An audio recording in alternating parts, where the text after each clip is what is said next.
ನಮಸ್ಕಾರ ಸ್ನೇಹಿತರೆ, ನಿಮ್ಮ ಪ್ರೀತಿಯ ಕನ್ನಡ ಚಿನ್ನು ಚಾನಲ್ಗೆ ಆತ್ಮೀಯ ಸ್ವಾಗತ. ನಾವಿವತ್ತಿಷ್ಟು ಜನ ಕಲಿತು ಎಲ್ಲಿಗೆ ಹೋಗ್ತಾ ಇದ್ದೀವಿ ಅಂತ ನೀವು ಯೋಚನೆ ಮಾಡ್ತಿರ್ಬೋದು.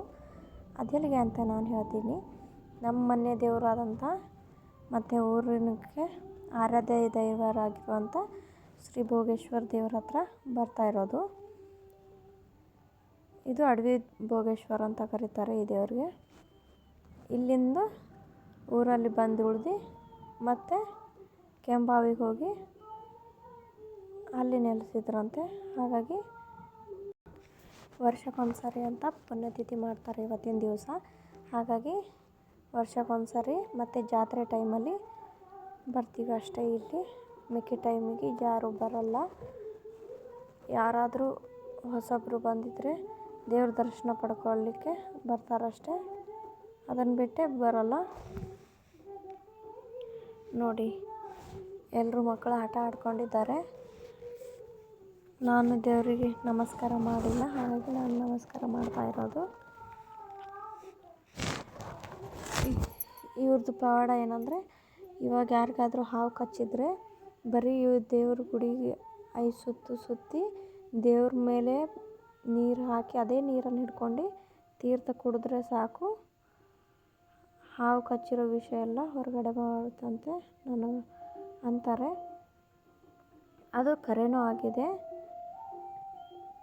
ಬೇರೆ ಬೇರೆ ಎಲ್ಲ ಕಡೆಯಿಂದ ಜನ ಜಾತ್ರೆ ಟೈಮಲ್ಲಿ ಒಬ್ಬರು ಮಿಸ್ ಮಾಡಲ್ಲ, ಎಲ್ಲರೂ ಬರ್ತಾರೆ.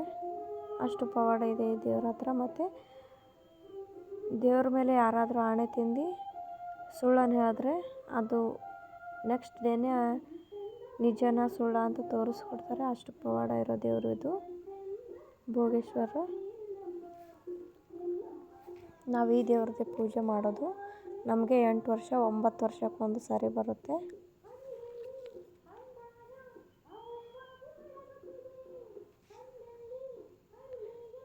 ಎಲ್ಲರೂ ಹೋಗಿದ್ವಿ. ವರ್ಷಕ್ಕೊಂದ್ಸರಿ ಪುಣ್ಯತಿಥಿ ಇರುತ್ತಂತ ಪ್ರಸಾದ ತೊಗೊಂಡು ಬರೋಕ್ಕೆ.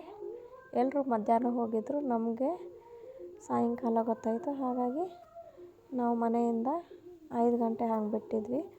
ಇಲ್ಲಿ ಬಂದು ಮುಟ್ಟೋಕ್ಕೆ 6 ಗಂಟೆ ಆಯಿತು. ಮತ್ತು ಪ್ರಸಾದ ಎಲ್ಲ ತಗೊಂಡು ರಿಟರ್ನ್ ಆಗೋಕ್ಕೆ 6:30 ಆಗಿತ್ತು. ನೋಡಿ, ಇದೇ ದೇವ್ರದ್ದು ಇವತ್ತು ಪುಣ್ಯತಿಥಿ ಮಾಡ್ತಾರೆ.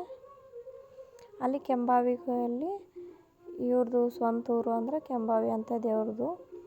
ಇಲ್ಲಿ ಬಂದು ಅವ್ರ ಪವಾಡನ ಎಲ್ಲ ತೋರಿಸಿ ಮತ್ತು ಕೆಂಬಾವಿಗೆ ಹೋಗಿದ್ರು. ಆದರೂ ಅವ್ರ ಶಕ್ತಿ ಏನೆಲ್ಲ ಒಂದು ಸ್ವಲ್ಪ ಇಲ್ಲೇ ಇದೆ, ಅದು ನಿಜ ಆಗ್ತಾ ಹೋಗ್ತಿದೆ. ಸುತ್ತಮುತ್ತ 10 ಹಳ್ಳಿ ಜನ ಈ ದೇವ್ರದ ಮೇಲೆ ಯಾರೂ ಆಣೆ ಮಾಡಲ್ಲ. ಇವಾಗ ದೇವ್ರ ಮೇಲೆ ಆಣೆ ಹೇಳ್ತೀನಿ ಅಂತ ಅಂತಾರಲ್ಲ, ಆ ಥರ ಯಾರೂ ಹೇಳಲ್ಲ. ಅಷ್ಟು ಪವರ್ಫುಲ್ ದೇವ್ರು ಇದು.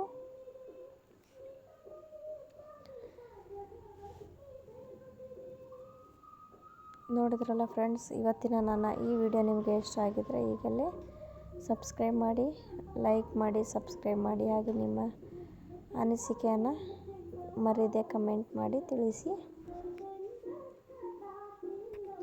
ನೋಡಿ, ಇದಿಷ್ಟೆಲ್ಲ ಆಟ ಆಡಿದ ಮೇಲೆ ಪ್ರಸಾದ ತಗೊಳ್ತಾ ಇದ್ದೀವಿ. ಎಲ್ಲರೂ ಕೂತ್ಕೊಂಡು ಜಾಸ್ತಿ ಎಲ್ಲರೂ ಮಧ್ಯಾಹ್ನ ಬಂದು ಹೋಗಿದ್ರು. ಹಾಗಾಗಿ ನಾವು ಸಾಯಂಕಾಲ ಟೈಮ್ ಮಕ್ಕಳೆಲ್ಲ ಸ್ಕೂಲಿಂದ ಮುಗಿಸ್ಕೊಂಡು ಬಂದಮೇಲೆ ನಾನು ಇವ್ರ ಜೊತೆನೇ ಬಂದೆ. ಇಲ್ಲಿ ಗಾಡಿ ಆ ಥರ ಎಲ್ಲ ಬರೋಕ್ಕಾಗಲ್ಲ, ಅಂದರೆ ಜಾಸ್ತಿ ಕಲ್ಲುಗಳು ಇದ್ದಾವೆ. ರೋಡು ಇಲ್ಲಿದ್ದಕ್ಕೆ ಈ ದೇವ್ರ ಗುಡಿಗೆ ರೋಡಿಲ್ಲ. ನೋಡಿ, ನಾವು ರಿಟರ್ನ್ ಹೋಗೋಷ್ಟರಲ್ಲಿ 6:30 ಆಗಿತ್ತು. ಎಲ್ಲರೂ ಸ್ಪೀಡಾಗಿ ಬನ್ನಿ ಬೇಗ ಬೇಗ ಅಂತ ಹೋಗ್ತಾ ಇದ್ದೀವಿ.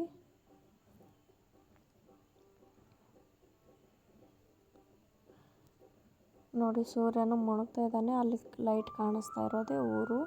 ಅಲ್ಲಿಗೆ ಹೋಗ್ಬೇಕು ಇವಾಗ ನಡ್ಕೊಂಡು 2 ಕಿಲೋಮೀಟ್ರು. ನೋಡೋಣ ಟೈಮ್ ಎಷ್ಟಾಗುತ್ತೆ ಅಂತ.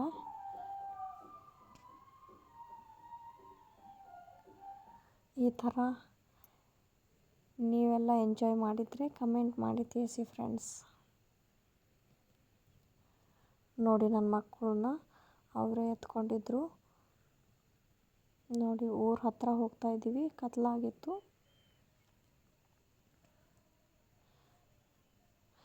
ಬರೋವಾಗ ಫುಲ್ ಹಾಡ್ಕೊಂಡು ಎಂಜಾಯ್ ಮಾಡ್ಕೊಂಡು ಬಂದ್ವಿ. ಯಾಕೆಂದರೆ ಕತ್ಲಿತ್ತು, ಹಾವುಗಳು ಅದೇ ಜಾಸ್ತಿ ಇರುತ್ತಂತೆ ಹೇಳಿದರು. ಹಾಗಾಗಿ ಸೌಂಡ್ ಮಾಡ್ಕೊಂಡು ಬರ್ತಾ ಇದ್ವಿ. ನೋಡಿದ್ರಲ್ಲ ಫ್ರೆಂಡ್ಸ್.